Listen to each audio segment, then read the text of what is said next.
अस्सलाम वालेकुम नाज़रीन, जेटिंग व्लॉग्स में खुश आमदीद। उम्मीद करती हूँ कि आप सब खैरियत से होंगे। अल्लाह आपको अपने हिफ्ज़ व मान में रखे। तो आज मैं आपके लिए जो रेसिपी लेकर आई हूँ वो भी बनाने में बहुत ही आसान है। तो आज हमारी रेसिपी है छोटे गोश्त की सब्ज़ी के साथ। तो हमारी रेसिपी में जो जो चीज़ें डलनी हैं वो मैं आपको बता देती हूँ। मेरे पास ये आधा किलो छोटा गोश्त है और मेरे पास ये मटर और आलू हैं जो मैंने छील कर और अच्छे तरीके से धोकर पहले से तैयार करके रख दी हैं। इसमें 2 दरमियानी साइज़ की प्याज मैंने डालनी है। लहसुन अदरक का पेस्ट है, एक बड़ा टमाटर है मेरे पास, हरा धनिया है। और मसालों में जो चीज़ें डालनी है आपने वो ये हैं: नमक हस्बे ज़रूरत और पिसा हुआ सूखा धनिया 1 मैंने खाने का चम्मच ले लिया है। गरम मसाला पाउडर मैंने ले लिया आधा खाने का चम्मच। हल्दी मैंने हस्बे ज़रूरत ले ली है। मिर्ची मेरी 1 खाने का चम्मच है। सूखी मेथी है और ज़ीरा है मेरे पास। तो आए शुरू करते हैं कि ये रेसिपी हमने कैसे तैयार करनी है। तो आए हम अपनी रेसिपी को बनाना शुरू करते हैं। बिस्मिल्लाहिर्रहमानिर्रहीम। ये कुकर में हमने कुकिंग ऑयल डाल दी है। 1 कप है कुकिंग ऑयल को थोड़ा सा गर्म होने दें।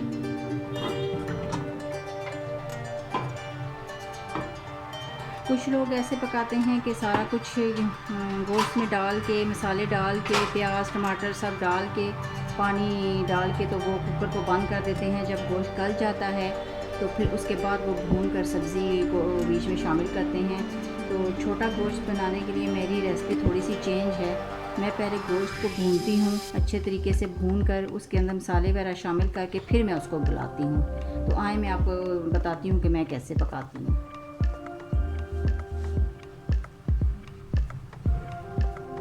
ऑयल हमारा गर्म हो चुका है, अब इसमें प्याज शामिल कर दें।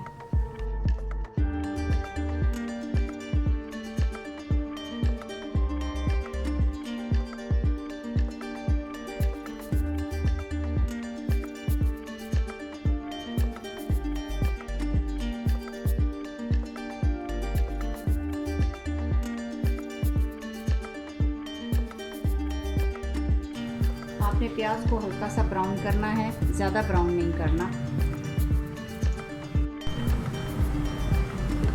प्याज आपकी थोड़ी सी नरम हो जाए तो आपने इसमें ज़ीरा शामिल करना है।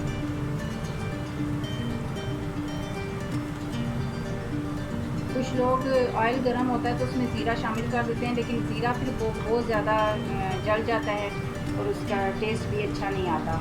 तो मैं थोड़ा सा प्याज हल्का सा नरम होता है तो मैं साथ ही ज़ीरा शामिल कर देती हूँ ताकि अच्छा टेस्ट आए।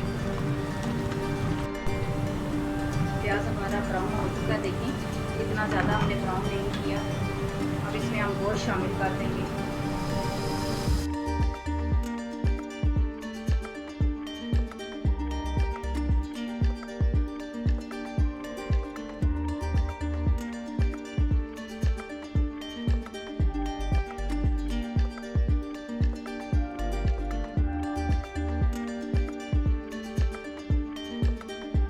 मैं छोटे गोश्त को इसलिए इस तरह पकाती हूँ कि छोटे गोश्त की आपको पता है कि एक हीक होती है। तो अगर उस तरह से स्मेल होती है तो अगर हम उस तरह से मसाले डाल के पानी शानी डाल के चढ़ा देते हैं और बाद में भूनते हैं तो उसकी हीक उसी तरह बरकरार रहती है। तो इस तरह भूनने से इसकी स्मेल ख़त्म हो जाती है।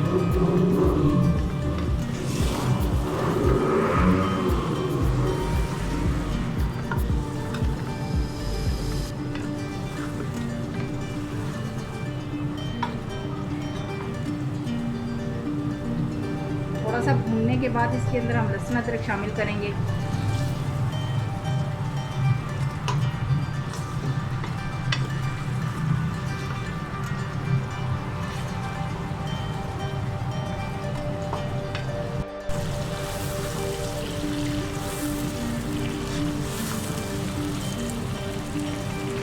ऑयल के अंदर इसका जो पानी था वो खुश्क हो चुका है और ये अच्छे तरीके से लाल हो चुका है। अब हम इसमें लहसुन अदरक शामिल करेंगे।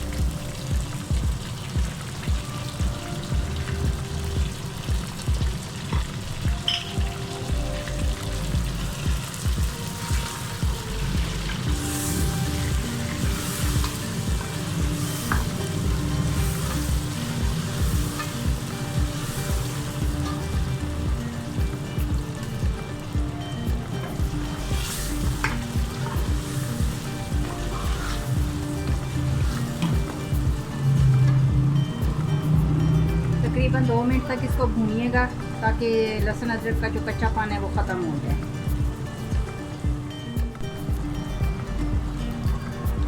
हमारा लहसुन अदरक अच्छे तरीके से भून चुका है। अब इसमें टमाटर शामिल करेंगे।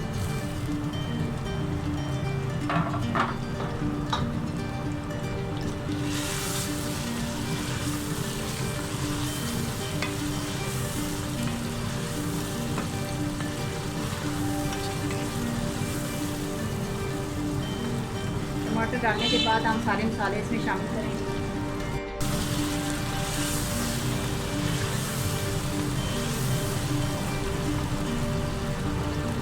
मसाले में से मैंने गरम मसाला थोड़ा सा निकाल लिया है बाद में डालने के लिए जब सालन तैयार हो जाएगा, और मेथी भी मैंने निकाल दिया, वो भी हम एंड में शामिल करेंगे। तो बाकी सारे मसाले मैं इसमें शामिल कर रही हूँ।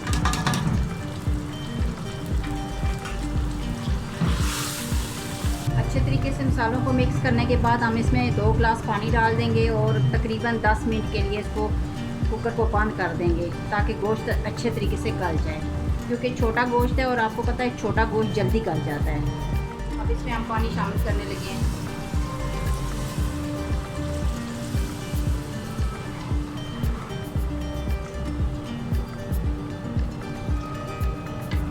आप देख लीजिएगा, अगर आपको पानी जो है वो कम लगे, पानी कम लगे तो आप और पानी डाल सकते हैं। कि आप अगर अंदाज़ा कर लें कि आपका गोश्त इसमें नहीं गलेगा तो पानी आप और भी शामिल कर सकते हैं।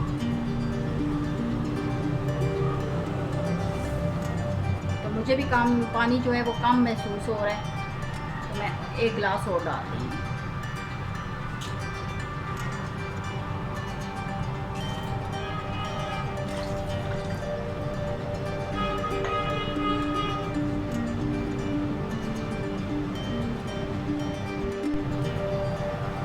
कुकर का ढक्कन बंद कर रही हूँ।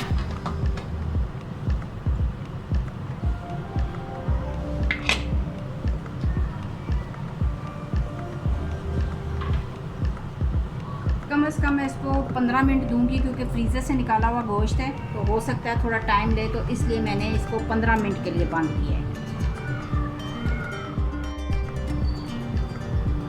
नाज़रीन, हमारे 15 मिनट हो चुके हैं। अब हम ढक्कन खोल कर देखते हैं।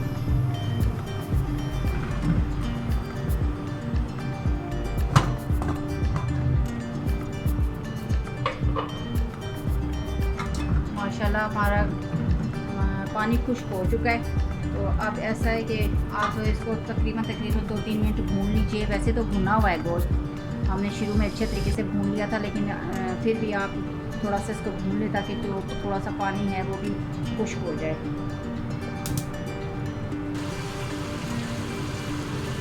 जब आप गोश्त भून लें तो उसमें हल्की सी मेथी उंगलियों की मदद से बारीक करके इसको भी बीच में शामिल कर दें। मेथी का ये फ़ायदा होता है कि इससे खुशबू अच्छी आती है।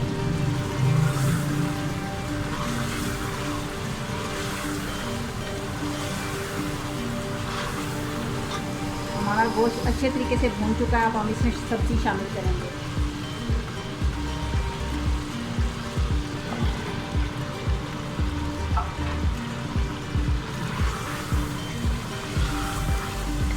सब्ज़ी डालने के बाद आप तकरीबन 2 मिनट इसको भून लीजिएगा।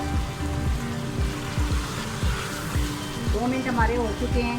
तो अब मैं अपने हिसाब से इसमें पानी डालूँगी। जितनी भी ग्रेवी आपने रखनी है उस हिसाब से आप अपना पानी शामिल कर लीजिएगा, ताकि अच्छे तरीके से मटर भी गल जाएँ और आलू भी गल जाएँ।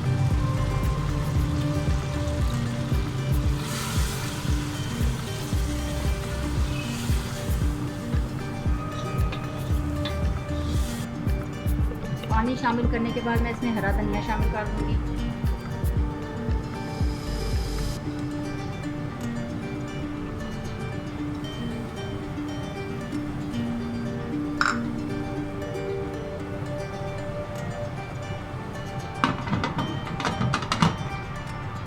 अब मैंने कुकर बंद कर दिया है। तकरीबन मैं इसको 5 मिनट के लिए बंद कर रही हूँ। 5 मिनट के अंदर हमारे आलू भी गल जाएंगे और मटर भी गल जाएंगे। और जितनी ग्रेवी आपको चाहिए आप उस हिसाब से ग्रेवी रख लीजिएगा, जितनी भी आपको चाहिए।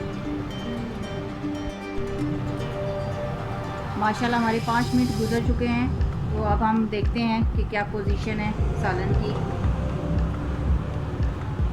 ये देखिए माशाल्लाह हमारा सालन तैयार हो चुका है।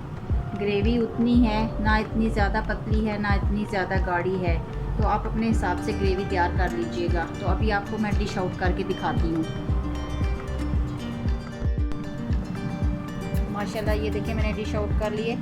तो देखने में बहुत ही मज़ेदार और खाने में भी बहुत ही लजीज है ये। और मैं इसके ऊपर गार्निश कर देती हूँ। ये गरम मसाला पाउडर मैं इसके ऊपर छिड़क देती हूँ और थोड़ी सी मेथी, सूखी मेथी मैं इसके ऊपर गार्निश कर देती हूँ। ये देखें, आप इसको नान के साथ खाएं, चपाती के साथ खाएं, बहुत ज़बरदस्त सालन है हमारा। नाश्ते में भी आप इसको खा सकते हैं और बहुत ही जल्दी तैयार होने वाली मेरी ये रेसिपी है। तो आप इसको ट्राई ज़रूर कीजिएगा, बहुत ज़बरदस्त है ये। और मेरे चैनल को सब्सक्राइब कीजिएगा, लाइक कीजिएगा, शेयर कीजिएगा, बेल आइकन को प्रेस कीजिएगा। नई रेसिपी के साथ इंशाल्लाह बहुत जल्द मिलेंगे। तब तक के लिए अल्लाह हाफ़िज़।